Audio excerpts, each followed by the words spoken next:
بلندی کے ضامن فرامین رحماں، چلو آؤ پڑھ لیں مضامین قرآن۔ ناظرین کرام، آج تراویح میں 14ویں پارے کی تلاوت کی جائے گی۔ تو 14ویں پارے کے جو اہم مضامین ہیں وہ ہم آپ کی خدمت میں رکھتے ہیں۔ 14ویں پارے میں سورہ الحجر جو ہے اس کی ابتدا ہے، اور 14ویں پارے کی جو ابتدا ہے وہ اس آیت کریمہ سے ہو رہی ہے، ربما یود الذین کفروا لو کانوا مسلمین۔ پس منظر سمجھ لیجئے گا کہ سورہ ہجر جو ہے یہ رسول اللہ صلی اللہ علیہ وآلہ وسلم کے مکہ میں قیام کے آخری دور میں نازل ہوئی، اور آپ سمجھ سکتے ہیں کہ یہ جو مکہ میں قیام کا آخری دور ہے رسول اللہ صلی اللہ علیہ وسلم کا، اس میں کفار کی طرف سے بہت سا ظلم اور ستم جو ہے وہ ہو رہا ہے، اور مسلمان جو ہے وہ ان کا ظلم اور ستم برداشت کر رہے ہیں۔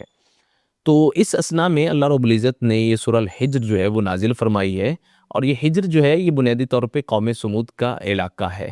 تو اللہ رب العزت نے اس میں پھر انہی قوموں کا، ان اقوام کا ذکر فرمایا ہے جنہوں نے اللہ کی نافرمانی کی، تو اللہ رب العزت نے ان کو تباہ و برباد کیا۔ اور اس میں یہ بتایا بھی گیا ہے کہ اگر یہ مشرکین عرب، مشرکین مکہ، قریش مکہ اگر ایمان قبول نہیں کر لے تو ان کا انجام بھی وہی ہوگا جو ان سے پہلے اقوام کا ہو چکا ہے۔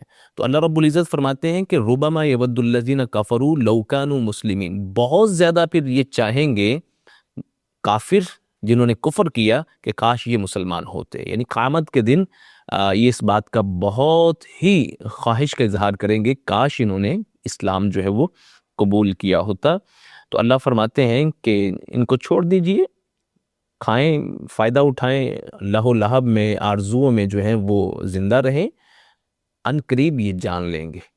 تو یہ اللہ رب العزت نے ان الفاظ کے ساتھ یہاں سے یعنی 14ویں پارے کی ابتدا ہے۔ تو اللہ فرماتے ہیں کہ ان سے پہلے ہم نے جس بستی کو بھی ہلاک کیا تو اس کا ایک وقت مقرر تھا، اس وقت سے نہ تو وہ آگے جا سکے نہ پیچھے آ سکے۔ تو لہٰذا اگر ان کو ڈھیل مل رہی ہے اور ان کو اللہ رب العزت کی طرف سے وقت مل رہا ہے، تو ہرگز یہ سمجھنا نہیں چاہیے کہ شاید یہ اللہ کی پکڑ میں نہیں آئیں گے۔ ان سے پہلے جتنی بھی اقوام تھیں ان کا ایک وقت مقرر تھا، اور اس وقت میں پھر جو ہے وہ نہ آگے جا سکے نہ پیچھے ہو سکا، وہ وقت ٹل نہیں سکا۔ تو بہرحال جب ان کا وقت آئے گا تو ان کو بھی اللہ رب العزت کی طرف سے عذاب یا سزا کا مزہ جو ہے وہ چکھا دیا جائے گا۔ تو اس کے بعد اللہ رب العزت نے قرآن مجید فرقان حمید کے محفوظ ہونے کو بیان فرمایا ہے، اِنَّا نَحْنُ نَزَّلْنَا الذِّكْرَ وَإِنَّا لَهُ لَحَافِظُونَ، ہم نے ہی اس ذکر کو نازل کیا ہے، یعنی قرآن مجید کا یہ ذاتی نام ہے الذکر، اور ہم ہی اس کی حفاظت کرنے والے ہیں۔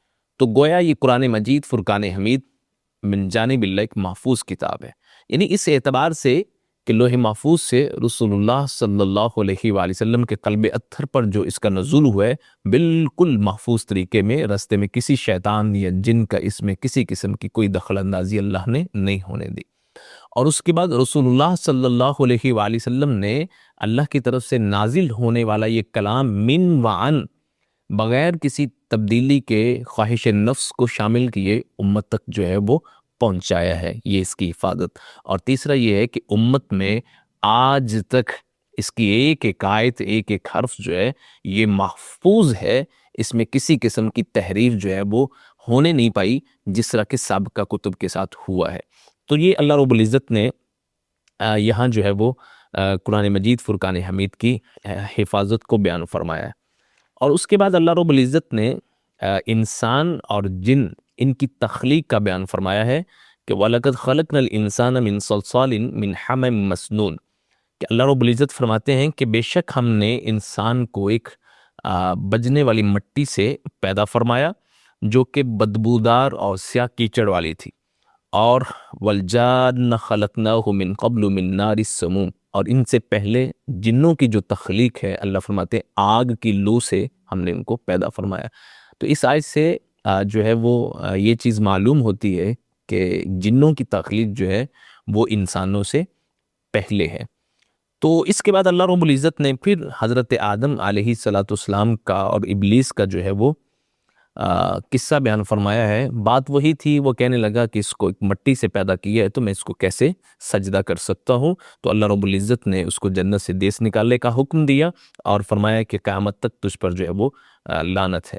تو وہی جو شیطان کا، ابلیس کا قصہ قرآن مجید کے دیگر مقامات پر جو ہے وہ بیان ہوا ہے، یہاں اللہ رب العزت نے دوبارہ اس کو بیان فرمایا. تو اس نے یہ کہا کہ فَبِمَا أَغْوَيْتَنِي قَالَ رَبِّ بِمَا أَغْوَيْتَنِي لَأُزَيِّنَنَّ لَهُمْ فِي الْأَرْضِ وَلَأُغْوِيَنَّهُمْ أَجْمَعِينَ. اس سبب سے کہ اے اللہ تو نے مجھے گمراہ کیا ہے تو میں زمین کو ان کے لیے مزین بنا دوں گا، زمین میں جو کچھ ہے وہ ان کے لیے خوشنما بنا دوں گا اور ان سب کو میں گمراہ کروں گا، ان کو راہ راست سے ہٹاؤں گا، بہکاؤں گا. الا عبادک منہم المخلصین، سوائے تیرے جو مخلص بندے ہیں ان کے سوا. تو اللہ نے فرمایا ھذا صراط علیہ مستقیم، یہ میرا سیدھا رستہ ہے. ان عبادی لیس لک علیہم سلطان، جو میرے بندے ہیں اس پہ تمہارا کوئی غلبہ نہیں ہوگا. الا من اتبعک من الغاوین، جو گمراہ ہونے والا، بہکنے والا تیری پیروی کرے گا. وان جہنم لموعدہم اجمعین، تو ان سب کا ٹھکانہ جو ہے وہ جہنم ہے. اور اس سورہ الحجر کے اندر اللہ رب العزت نے جنت کے 7 دروازوں کا ذکر فرمایا ہے کہ لہا 7 ابواب، اس جہنم کے 7 دروازے ہیں. لکل باب منہم جزء مقسوم، تو ہر دروازے کے حصہ جو ہے وہ تقسیم شدہ ہے کہ کون کس دروازے سے وہ جہنم میں جائے گا. کہ جس طرح حدیث مبارکہ میں جنت کے 8 دروازوں کا ذکر ہے، تو اسی طرح جہنم کے جو ہے وہ 7 دروازوں کا اللہ تعالیٰ نے یہاں ذکر فرمایا. اور اس کے بعد اللہ رب العزت نے بڑی اہم جو ہے ایک امید افزا جو ہے اور تحریض دینے والی، رغبت دلانے والی ایک آیت بیان فرمائی ہے. نبئ عبادی انی انا الغفور الرحیم، اے محبوب خبر دے دیجئے میرے بندوں کو کہ بے شک میں ہی بخشنے والا اور رحم کرنے والا ہوں. تو یہ آیت کریمہ جو ہے یہ ہمیں بہت ہی امید دلاتی ہے کہ بتقاضۂ بشریت انسان سے اگر گناہ ہو جاتے ہیں اور انسان جو ہے وہ گناہ میں پڑ جاتا ہے، لیکن اس کو یہ نہیں بھولنا چاہیے کہ اللہ رب العزت کی ذات جو ہے وہ غفور بھی ہے اور رحیم بھی ہے، تو مجھے اس سے معافی مانگنی چاہیے. لہٰذا گناہ کا ہو جانا یہ بڑی چیز نہیں ہے. ناظرین کرام یہ یاد رکھیے گا کہ گناہ کے بعد توبہ جو ہے یہ بہت ضروری ہے، اور اللہ رب العزت کو یہ بندہ پسند ہے کہ جو گناہ کرنے کے بعد صدق کے دل سے اللہ رب العزت سے اپنے گناہوں کی جو ہے وہ معافی مانگے. تو اسی طرح اللہ رب العزت نے سورہ الحجر ہی کے اندر قرآن مجید فرقان حمید کی ایک بہت عظیم سورت سورہ الفاتحہ کا ذکر فرمایا ہے. اللہ فرماتے ہیں وَلَقَدْ آتَيْنَاكَ سَبْعًا مِّنَ الْمَثَانِي وَالْقُرْآنَ الْعَظِيمِ، اے محبوب ہم نے آپ کو 7 آیات جو بار بار دہرائی جانے والی ہیں اور قرآن عظیم یہ عطا فرمایا ہے. یہ 7 آیات جو بار بار دہرائی جانے والی ہیں یہ کون سی ہیں؟ صحیح بخاری میں رسول اللہ صلی اللہ علیہ وسلم کا یہ فرمان عالی شان موجود ہے. آپ نے فرمایا ام القرآن ہی 7 المثانی والقرآن العظیم. ام القرآن یعنی سورہ الفاتحہ جو ہے یہ وہ 7 آیات ہیں جو بار بار دہرائی جانے والی ہیں اور یہ قرآن عظیم ہے. تو یہ اس لحاظ سے سورہ الفاتحہ کی عظمت کو اس سورہ حجر کے اندر اللہ رب العزت نے بیان فرمایا ہے کہ یہ وہ 7 آیات ہیں جو بار بار دہرائی جاتی ہیں، یعنی دہرائی جاتی ہیں نماز کی ہر رکعت میں اس کی تلاوت کی جاتی ہے. اللہ اکبر. اس کے بعد اللہ رب العزت نے رسول اللہ صلی اللہ علیہ وآلہ وسلم کے جتنے گستاخ ہیں ان سے نمٹنے کا خود فیصلہ فرمایا، اور رسول اللہ صلی اللہ علیہ وآلہ وسلم کو ان الفاظ کے ساتھ اللہ تعالیٰ نے تسلی دی. اللہ فرماتے ہیں فَاصْدَعْ بِمَا تُؤْمَرْ وَعَارِضْ عَنِ الْمُشْرِكِينَ، اے محبوب جس چیز کا آپ کو بارگاہ خداوندی سے حکم دیا جا رہا ہے اس کو کھول کر بیان کر دیجئے گا اور مشرکوں سے بے پرواہ ہو جائے، ان سے منہ پھیر لیجئے گا، اعراض برتیے گا. اِنَّا كَفَيْنَاكَ الْمُسْتَهْزِئِينَ، یہ جو استہزاء کرنے والے ہیں، یہ آپ کا مذاق اڑانے والے ہیں، ان کے لیے ہم کافی ہو چکے ہیں. تو اللہ اکبر. تو یہ اللہ رب العزت نے رسول اللہ صلی اللہ علیہ وآلہ وسلم کے جو استہزاء کرنے والے ہیں، آپ کا مذاق بنانے والے ہیں، ان کے بارے میں خود اعلان کر دیا کہ میں ان کے لیے کافی ہوں. ناظرین کرام، رسول اللہ صلی اللہ علیہ وآلہ وسلم چونکہ مکہ مکرمہ میں عرصہ ہو گیا ایک دعوت پیش کرتے ہوئے، اور سلے میں آپ کو اور آپ کے اصحاب کو، آپ کے ماننے والوں کو اور آپ پر ایمان رکھنے والوں کو سزائیں مل رہی ہیں، ان کا مذاق بنایا جا رہا ہے، ان کے لیے طرح طرح کی مشکلات جو ہیں وہ کھڑی کی جا رہی ہیں، اور طرح طرح کے اعتراضات اٹھائے جا رہے ہیں، اور طرح طرح کی ڈیمانڈز کی جا رہی ہیں کہ آپ یہ کر لو تو ہم ایمان لے آئیں گے، یہ کر لو تو ہم ایمان لے آئیں گے۔ تو یہ سارا جو ماحول ہے اس کو مد نظر رکھتے ہوئے یہ آیت کریمہ سمجھیے گا۔ اللہ رب العزت فرماتے ہیں وَلَقَدْ نَعْلَمُ أَنَّكَ يَضِيقُ صَدْرُكَ بِمَا يَقُولُونَ، اے محبوب ہمیں معلوم ہے، ہم جانتے ہیں کہ یہ جو لوگ کہتے ہیں نا جو باتیں، اس سے آپ کا دل، آپ کا سینہ جو ہے یہ جھگڑا جاتا ہے، تنگ پڑتا ہے آپ کا سینہ۔ فَسَبِّحْ بِحَمْدِ رَبِّكَ وَكُن مِّنَ السَّاجِدِينَ۔ آپ نے کام کیا کرنا ہے ناظرین کرام، یہ چیز یاد رکھ لیجئے گا کہ آپ کو بھی اگر ان حالات سے واسطہ پڑ رہا ہے اور آپ سٹریس کا شکار ہیں، تو اس آیت کو مد نظر رکھتے ہوئے اس چیز پر عمل کیجئے گا جو اللہ نے اپنے محبوب کو حکم دیا۔ فرمایا فَسَبِّحْ بِحَمْدِ رَبِّكَ، اپنے رب کے نام کی تسبیح بیان کیجئے، اس کی حمد بیان کیجئے۔ وَقُم مِّنَ السَّاجِدِينَ، اور سجدہ کرنے والوں میں سے ہو جائیے، یعنی نماز۔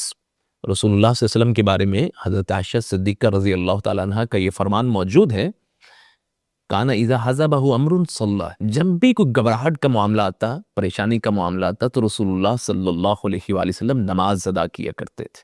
تو یہاں بھی اللہ رب العزت یہی چیز کا حکم دے رہے ہیں کہ فسبح بحمد ربک، اپنے رب کی حمد بیان کیجئے، تسبیح بیان کیجئے، وقم من الساجدین، اور سجدہ کرنے والوں میں سے ہوجئے، وعبد ربک حتی یأتیک الیقین، اور موت آنے تک اپنے رب کی جو ہے وہ عبادت میں ہی مصروف رہے۔ تو یہ بہت ضروری ہے اس طرح کے حالات سے جو ہے وہ نپٹنے کے لیے۔ اس کے بعد ناظرین کرام، 14ویں پارے ہی میں سورہ نحل کی جو ہے وہ ابتدا ہے، اور سورہ نحل جو ہے یہ النحل، یہ شہد کی مکھی کو بولا جاتا ہے، اس کے نام پر جو ہے وہ اس سورت کا نام رکھا گیا ہے۔ تو سورہ نحل میں اللہ رب العزت نے وہی توحید کو اور شرک جو ہے اس کی مذمت کی ہے، توحید کو بیان کیا ہے، اور بار بار دلائل سے اللہ رب العزت نے اپنی توحید جو ہے اس کو سمجھانے کی کوشش کی ہے۔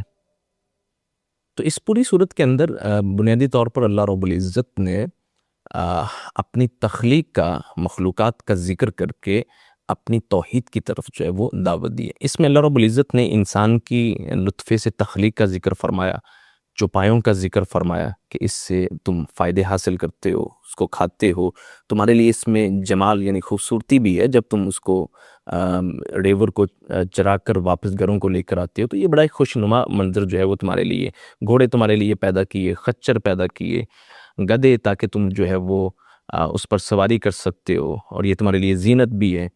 تو یہ ساری چیزیں کھیتی کو جو ہے وہ پیدا کرنے کا اس کو اللہ نے بیان فرمایا، آسمان سے بارش نازل کرنے کا بیان کیا، تمہارے لیے رات اور دن کو اللہ رب العزت نے مسخر کر دیا ہے، چاند اور سورج کو اللہ نے تمہارے لیے مسخر کر دیا ہے، چاند ستارے جو ہیں وہ تمہارے لیے مسخر ہیں۔ تو یہ اللہ رب العزت فرماتے ان فی ذلک لآیات لقوم یعقلون، عقل رکھنے والوں کے لیے ان میں نشانیاں ہیں۔ اس کے بعد اللہ رب العزت نے کھیتی کا ذکر فرمایا کہ مختلف اس کے جو ہیں وہ رنگ ہوتے ہیں، اور تو نصیحت حاصل کرنے والے لوگوں کے لیے اس میں بڑی نشانی ہے۔ اور وہی ذات ہے کہ جس نے تمہارے لیے سمندر کو جو ہے وہ مسخر کیا، تم اس میں سے تازہ گوشت نکال کر جو ہے وہ کھاتے ہو، زیورات نکالتے ہو، اس میں اس کو پہنتے ہو، تم دیکھتے ہو اس میں کشتیاں جو ہیں وہ چل رہی ہوتی ہیں، تم اللہ کا فضل تلاش کرتے ہو۔ یہ سب چیزیں لعلکم تشکرون، تاکہ تم شکر کر سکو۔ اسی طرح زمین میں اللہ رب العزت نے جو ہے وہ پہاڑ جو ہیں وہ گاڑ دیے، نہریں جاری کر دی، رستے بنا دیے تاکہ تم جو ہے وہ اپنا رستہ معلوم کر سکو۔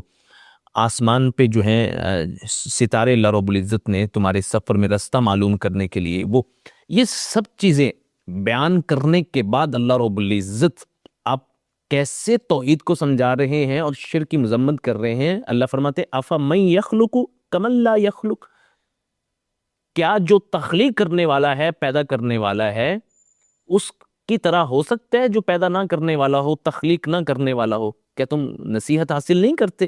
یعنی ایک وہ کہ جس نے کوئی چیز پیدا نہیں کی اور ایک وہ جو ان تمام چیزوں کو پیدا کرنے والا ہے، یہ کیسے برابر ہو سکتے؟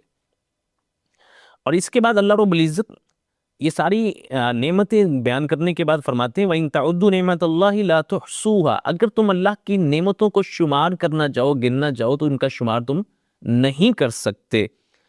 اور اس کے بعد اللہ رب العزت پھر توحید کو کن الفاظ کے ساتھ بیان فرماتے ہیں؟ وَالَّذِينَ يَدْعُونَ مِن دُونِ اللَّهِ لَا يَخْلُقُونَ شَيْئًا وَهُمْ يُخْلَقُونَ، یاد رکھو کہ جن کو بھی تم ماں سوا اللہ کے پکارتے ہو، ان کی عبادت کرتے ہو، یاد رکھو کہ لا یخلقون شیئا وہم یخلقون، چونکہ وہ خود مخلوق ہیں، وہ کوئی چیز پیدا کر نہیں سکتے، کوئی چیز انہوں نے نہیں پیدا کی، وہ خود مخلوق ہے۔ جو خود مخلوق ہے وہ کون سی چیز پیدا کر سکتی ہے؟ وہ خالق کیسے ہو سکتی ہے؟ تو یہ تمام نشانی اپنی گنوانے کے بعد، اپنی مخلوقات کا ذکر کرنے کے بعد، اللہ رب العزت نے یہ بہت اہم پیغام دیا ہے کہ جو خود مخلوق ہے وہ خالق کیسے ہو سکتا ہے، اس کا برابر کیسے ہو سکتا ہے، اس کا شریک کیسے ہو سکتا ہے۔ اللہ اکبر۔ اللہ فرماتے ہیں اموات غیر احیاء، یعنی جن کو اللہ کے سوا پکار رہے ہیں، جن کی پرستش کر رہے ہیں، عبادت کر رہے ہیں، وہ مردہ ہیں، زندہ نہیں ہیں۔ وما یشعرون ایان یبعثون، ان کو یہ بھی معلوم نہیں کہ ان کو دوبارہ کب جو ہے وہ اٹھایا جائے گا۔ الہکم الہ واحد، یاد رکھو تمہارا الہ، تمہارا معبود ایک ہی معبود۔ اللہ اکبر۔ تو یہ چیزیں اللہ رب العزت نے اپنی توحید کے حوالے سے یہاں بیان فرمائی ہیں، اور اس کے بعد اللہ رب العزت نے مشرکین کا جو شرک ہے اور اس پہ ان کی جو دلیل ہے اس کو ذکر کیا ہے کن الفاظ کے ساتھ، یہ ذرا سنیے گا۔ اللہ فرماتے ہیں وَقَالَ الَّذِينَ اشْرَكُوا لَوْ شَاءَ اللَّهُ مَا عَبَدْنَا مِن دُونِهِ مِن شَيْءٍ نَحْنُ وَلَا آبَاؤُنَا وَلَا حَرَّمْنَا مِن دُونِهِ مِن شَيْءٍ۔ مشرک جنہوں نے شرک کا ارتکاب کیا وہ کہتے تھے کہ اگر اللہ چاہتا تو ہم اللہ کے سوا کسی اور کی عبادت کیسے کر سکتے تھے، ہم اور ہمارے آباء و اجداد، اور نہ ہی ہم اس کے سوا کسی اور چیز کو حرام قرار دے سکتے تھے۔ تو ان کے کہنے کا مقصد یہ ہے کہ ہم جو کچھ کر رہے ہیں یہ اللہ کی منشا ہے، اس میں اللہ کی رضا ہے۔ اگر اللہ روکنا چاہتا تو ہمیں اور ہمارے آباء و اجداد کو یہ کام نہ کرنے دیتا، اور اللہ روک دیتا ہم کو۔ اللہ فرماتے ہیں کذالک فعل الذین من قبلہم، اس طرح کی حرکتیں جو ہیں ان سے پہلے لوگوں نے بھی کی۔ فَحَلْ عَلَى الرُّسُلِ إِلَّا الْبَلَاغُ الْمُبِينُ، تو یاد رکھیے گا کہ رسولوں پہ صرف اور صرف واضح پہنچا دینا ہے، منوانا جو ہے وہ ظاہری بات ہے، وہ انبیاء اور رسول کا اختیار نہیں ہے، ان کے ذمہ جو ہے وہ پیغام کو پہنچا دینا ہے۔ تو اس کے بعد اللہ رب العزت نے توحید کو پھر بیان فرمایا وَلَقَدْ بَعَثْنَا فِي كُلِّ أُمَّةٍ رَسُولًا أَنِ اعْبُدُوا اللَّهَ وَاجْتَنِبُوا الطَّاغُوتَ، ہم نے ہر امت میں رسول بھیجا یہ پیغام دے کر کہ اللہ کی عبادت کرو اور طاغوت کی پرستش سے جو ہے وہ بچ جاؤ۔ تو بہرحال ان کے بعد اللہ رب العزت نے یہ ارشاد فرمایا، چونکہ مشرکین عرب جو ہیں ان میں سے کئی ایک موت کے بعد دوبارہ جی اٹھنے کا انکار کرتے تھے، اور وہ کہتے تھے اور وہ قسمیں اٹھاتے تھے کہ وَاقْسَمُوا بِاللَّهِ جَهْدَ أَيْمَانِهِمْ، بڑی سخت قسمیں اٹھائیں، پختہ قسمیں انہوں نے اٹھائیں اس بات کی کہ لا يبعث اللَّهُ مَن يَمُوتُ، جو مر گیا ہے اللہ اس کو نہیں اٹھائے گا، دوبارہ زندہ نہیں کرے گا۔ اللہ اکبر۔ اللہ فرماتے ہیں بلا وعدن علیہ حقن ولکن اکثر الناس لا، یہ سچا وعدہ ہے، اکثر لوگ اس کا علم نہیں رکھتے۔ جو اگر وعدہ کیا گیا ہے کہ تمہیں دوبارہ زندہ کیا جائے گا تو کیا جائے گا، اس میں کسی قسم کا شک نہیں ہونا چاہیے۔ اور یہ چیز کہ اللہ کیسے زندہ کریں گے تو اللہ رب العزت نے خود بیان فرمایا انما قولنا لشیء اذا اردناہ ان نقول له کن فیکون، جب ہم ارادہ کرتے ہیں نا کسی کام کے کرنے کا تو اس کے لیے ہم کلمہ کن کہتے ہیں، جس کا مطلب ہے ہو جا، تو وہ کام ہو جاتا ہے۔ تو اللہ رب العزت محتاج نہیں ہے اسباب کے، یہ کوئی چیز اللہ کے لیے محال نہیں ہے کہ اس کے اسباب میسر ہوں گے تو وہ کام ہوگا، یہ اللہ کے لیے نہیں ہے، یہ مخلوق کے لیے ہے۔ اللہ کے لیے بس کلمہ کن کہنا ہے اور وہ کام جو ہے وہ ہو جاتا ہے۔ تو اس چیز کو اللہ رب العزت نے یہاں بیان کرنے کے بعد مہاجرین کی فضیلت بیان کی ہے، ان کا اجر بیان فرمایا ہے کہ وہ لوگ جنہوں نے ظلم کے بعد اللہ کی راہ میں ہجرتیں کی لَنُبَوِّئَنَّهُمْ فِي الدُّنْيَا حَسَنًا، دنیا میں ہی ہم ان کو اچھا ٹھکانہ جو ہے وہ عطا فرمائیں گے. وَلَأَجْرُ الْآخِرَةِ أَكْبَرُ لَوْ كَانُوا يَعْلَمُونَ، لیکن جو آخرت کا ٹھکانہ ہے ان کے لیے آخرت کا جو اجر ہے وہ بہت بڑا ہے اگر یہ لوگ جان لیں. تو یہ کون لوگ ہیں؟ اللہ فرماتے ہیں الذین صبروا، جنہوں نے صبر اختیار کیا، وعلی ربہم یتوکلون، اور وہ اپنے رب پر توکل کرنے والے ہیں. تو صبر، توکل اور راہ خدا میں ہجرت جو ہے یہ کوئی معمولی اعمال نہیں ہے، یہ اللہ کے ہاں بہت ہی اہمیت کے حامل جو ہیں وہ معاملات ہیں. اس کے بعد اللہ رب العزت نے رسول اللہ صلی اللہ علیہ وآلہ وسلم کی حیثیت کا ذکر فرمایا ہے، آپ کی ذمہ داری کا تعین کیا ہے اور بیان کیا ہے. اللہ فرماتے ہیں وَأَنزَلْنَا إِلَيْكَ الذِّكْرَ لِتُبَيِّنَ لِلنَّاسِ مَا نُزِّلَ إِلَيْهِمْ، ہم نے یہ ذکر یعنی قرآن آپ کی طرف نازل فرمایا ہے تاکہ آپ لوگوں کو اس کی جو ہے وہ وضاحت کر دیں. تو گویا قرآن مجید فرقان حمید کی جتنی وضاحت ہے، اس کی جتنی تفسیر ہے، تشریح ہے، وہ رسول اللہ صلی اللہ علیہ وآلہ وسلم کی ذمہ داری ہے اور آپ کا یہ منصب ہے. تو اس آیت کریمہ سے یہ مسئلہ ہمیں سمجھ آ جانا چاہیے کہ قرآن مجید فرقان حمید رسول اللہ صلی اللہ علیہ وآلہ وسلم کی ذات کے بغیر، آپ کی سیرت کے بغیر، آپ کی سنت کے بغیر، آپ کی حدیث کے بغیر اگر کوئی شخص یہ سمجھتا ہے کہ وہ سمجھ سکتا ہے تو وہ خطا پہ ہے، وہ گمراہ ہے. قرآن مجید فرقان حمید کی جتنی تشریح ہے، جتنی وضاحت ہے، یہ رسول اللہ صلی اللہ علیہ وآلہ وسلم کے فرامین میں. اس کے بعد مشرکین عرب جو ہے وہ اللہ تعالیٰ کے فرشتوں کو بیٹیاں کہتے تھے کہ فرشتے جو اللہ کی بیٹیاں ہیں. تو اللہ رب العزت نے اس حقیقت کو یہاں بیان فرمایا کہ یہ اللہ کے لیے تو بیٹی ثابت کرنے ہیں، حالانکہ ان میں سے کوئی ایک وَإِذَا بُشِّرَ أَحَدٌ بِالْأُنثَىٰ، جب اس میں سے کسی کو بیٹی کی پیدائش کی خوشخبری دی جاتی، ظَلَّ وَجْهُهُ مُسْوَدًّا، اس کا چہرہ سیاہ ہو جاتا، وَهُوَ كَظِيمٌ، غصے میں آ جاتا. جو چیز یہ اپنے لیے پسند نہیں کر رہے وہ اللہ کے لیے ثابت کر رہے ہیں.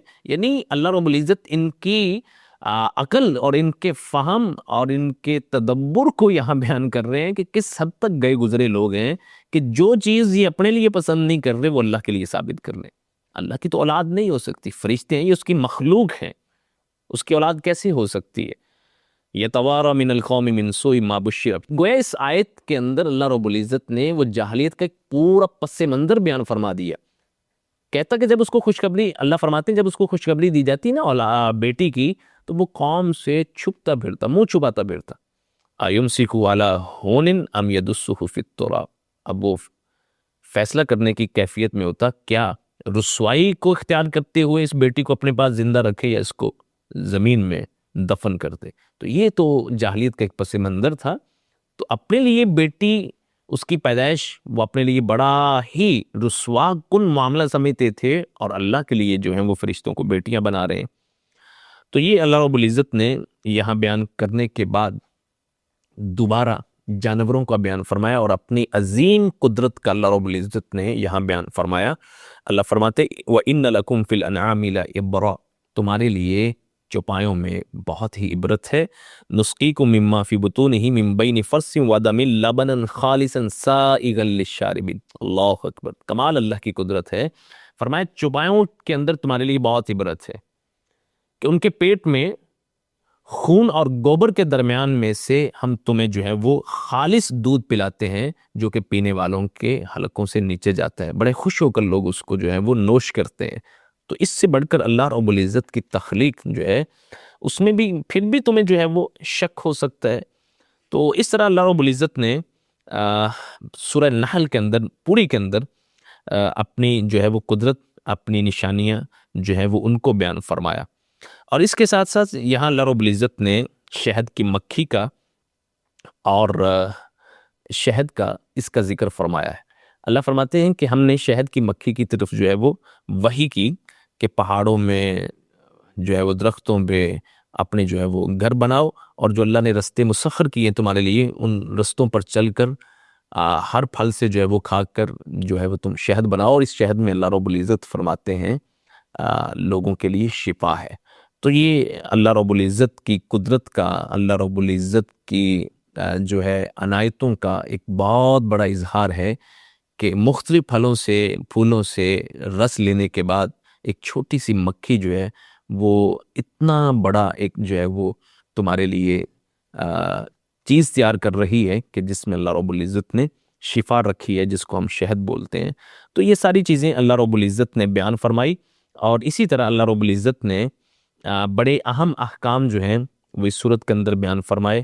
اللہ فرماتے ہیں ان اللہ یأمر بالعدل والاحسان وایتاء ذی القربى وینہی عن الفحشاء والمنکر والبغی یعظکم لعلکم تذکرون۔ یہ بہت مشہور اور عام آیت ہے جو اکثر خطبہ جو ہے وہ خطبہ کے اندر بھی اس کی تلاوت کرتے ہیں کہ بے شک اللہ رب العزت عدل کا، احسان کا، قریبی رشتہ داروں کو دینے کا حکم دیتے ہیں، اور فحش سے، بے حیائی سے اللہ رب العزت منع فرماتے ہیں، منکر خلاف شرع جو کام ہیں ان سے منع فرماتے ہیں، سرکشی سے اللہ رب العزت منع فرماتے ہیں۔ تو یہ اہم احکام جو ہیں اللہ رب العزت نے یہاں بیان فرمائے، اور اس کے بعد اللہ رب العزت نے دنیا کی بے ثباتی جو ہے اس کا ان الفاظ کے ساتھ ذکر فرمایا۔ اللہ فرماتے ما عندکم ینفد وما عند اللہ باق، یاد رکھو تمہارے پاس جو کچھ بھی ہے یہ ختم ہونے والا ہے، اور جو اللہ کے ہاں ہے وہی باقی رہنے والا ہے۔ تو انسان کے پاس جتنی بھی آسائشیں ہیں، جتنی بھی اللہ رب العزت کی طرف سے نعمتیں ہیں، وہ دولت کی شکل میں، وہ رزق کی شکل میں، اولاد کی شکل میں، یا کسی اور شکل میں، صحت، تندرستی، کچھ بھی، تو اس پر یہ ایمان ہونا چاہیے کہ یہ بالآخر ختم ہو جائے گی، اور جو اللہ رب العزت کے ہاں اجر ہے، جو ہم نے اعمال آگے بیچے ہیں، وہ ہمیشہ جو ہے وہ باقی رہنے والے ہیں۔ یہاں اس صورت کے اندر پھر اللہ رب العزت نے حرام اشیاء کا ذکر فرمایا کہ تم پر مردار حرام ہے، خون حرام ہے، خنزیر کا گوشت حرام ہے، ہر وہ چیز جو اللہ کے سوا کسی اور کے لیے قربان کی جائے، نظر نیاز دی جائے، وہ حرام ہے۔ اس کے بعد اللہ رب العزت دوبارہ حلال اور حرام کے معیار کو بیان کرتے ہیں کہ وَلَا تَقُولُوا لِمَا تَصِفُ أَلْسِنَتُكُمُ الْكَذِبَ هَذَا حَلَالٌ وَهَذَا حَرَامٌ لِتَفْتَرُوا عَلَى اللَّهِ الْكَذِبَ۔ فرمایا کہ اللہ پہ یہ جھوٹ ہے کہ تم اپنی زبانوں سے خود کسی چیز کو حلال قرار دے دو، کسی چیز کو حرام قرار دے دو۔ یہ اختیار کسی چیز کو حلال قرار دینے کا یا حرام قرار دینے کا اللہ رب العزت نے کسی کو عطا نہیں فرمایا۔ یہ صرف اور صرف اختیار میرے اللہ کا ہے، اور اللہ کے حکم سے رسول اللہ صلی اللہ علیہ وآلہ وسلم نے حلال اشیاء کو بیان فرمایا ہے، اور حرام اشیاء کو جو ہے وہ امت کے سامنے بیان فرمایا۔ اس کے بعد پھر اللہ رب العزت نے حضرت ابراہیم علیہ السلام کا ایک دفعہ پھر تذکرہ فرمایا، اور اس کے بعد اللہ رب العزت نے دین کی دعوت، اس کے بنیادی اور اہم جو ہیں وہ اصول بیان فرمائے۔ وہ اصول کیا ہیں؟ اللہ فرماتے ہیں ادعو الی سبیل ربک بالحکمہ، اپنے رب کی راہ کی طرف جو ہے وہ حکمت کے ساتھ بلائیں، دعوت دیں، والموعظۃ الحسنہ، اور اچھی واز، اچھی گفتگو کے ذریعے دعوت دیں، وجادلہم باللتی احسن، اگر کسی سے مجادلہ ہو، بحث ہو، تو اچھے انداز میں جو ہے وہ بحث کریں۔ یہ دعوت کے بنیادی اصول ہیں، حکمت کے ساتھ دعوت دینی ہے، اور اچھی واز، اچھی گفتگو، اچھی نصیحت کے ساتھ، اور اگر کسی کے ساتھ بحث اور مباحثہ کرنا ہے تو وہ اچھے انداز میں جو ہے وہ بحث اور مباحثہ کرنا ہے۔ اس کے بعد اللہ رب العزت سزا یا کسی سے بدلہ جو ہے اس کا ذکر فرماتے ہیں کہ وَإِنْ عَاقَبْتُمْ فَعَاقِبُوا بِمِثْلِ مَا عُوقِبْتُمْ بِهِ، جتنا تم پہ کوئی ظلم ہوا ہے، تم پہ تشدد ہوا ہے، تم پہ کسی کی طرف سے جو ہے وہ زیادتی ہوئی ہے، اگر تم بدلہ لینا چاہو تو اس کے بقدر ہی، اتنا ہی، حد سے نہیں آگے بڑھنا۔ جتنا تم پر جو ہے وہ ظلم ہوا ہے، یا جتنا تم پر کسی نے جو ہے وہ تشدد کیا ہے، تم کو ستایا ہے، بس اتنا ہی تم بدلہ لے سکتے ہو، اس سے آگے نہیں۔ لیکن یاد رکھیے گا وَلَئِن صَبَرْتُمْ لَهُوَ خَيْرٌ لِلصَّابِرِينَ، اگر تم صبر اختیار کرتے ہو تو یہ صبر کرنے والوں کے لیے بہتر ہے۔ یعنی جتنا آپ پہ کچھ ظلم ہوا ہے آپ اس کا بدلہ لے سکتے ہیں، آپ کو حق ہے، شریعت دیتی ہے، لیکن ساتھ ہی میں اللہ رب العزت صبر کی اہمیت کو بیان فرماتے ہیں کہ اگر تم اس پہ بھی صبر کر لیتے ہو تو یہ صبر کرنے والوں کے لیے بہتر ہے۔ اس کے بعد پھر اللہ اپنے نبی صلی اللہ علیہ وسلم کو حکم دیتے ہیں وَاصْبِرْ وَمَا صَبْرُكَ إِلَّا بِاللَّهِ، اے محبوب آپ صبر کیجئے، اور آپ کا صبر صرف اور صرف اللہ کے ساتھ، اللہ کے لیے۔ وَلَا تَحْزَنْ عَلَيْهِمْ، اور آپ ان پہ غمگین نہ ہوں. یعنی میں نے آپ کو بتایا کہ یہ سورہ ہجر جو ہے وہ مکی دور کے آخر میں اس کا نزول ہے، اور اس وقت کا جو پس منظر اور حالات، تو اس پہ اللہ رب العزت فرماتے ہیں کہ محبوب غمگین ہونے کی ضرورت نہیں ہے. وَلَا تَكُ فِي ضَيْقٍ مِّمَّا يَمْكُرُونَ، اور یہ جو مکر کر رہے ہیں اس میں آپ تنگ نہیں ہوں. ان اللہ مع الذین اتقوا، یاد رکھو کہ اللہ تقوی اختیار کرنے والوں کے ساتھ ہے، والذین هم محسنون، اور ان کے ساتھ ہے جو نیکوکار ہیں، نیکی کرنے والے ہیں. تو ان الفاظ کے ساتھ اللہ رب العزت نے سورہ الحجر کا جو ہے وہ اختتام کیا، اور یہیں پہ 14ویں پارے کا اختتام ہے، اور اس سے آگے 15ویں پارے کی ابتدا ہے، اور سورہ بنی اسرائیل کی جو ہے وہ ابتدا ہے، وہ انشاءاللہ کل بیان کی جائے گی.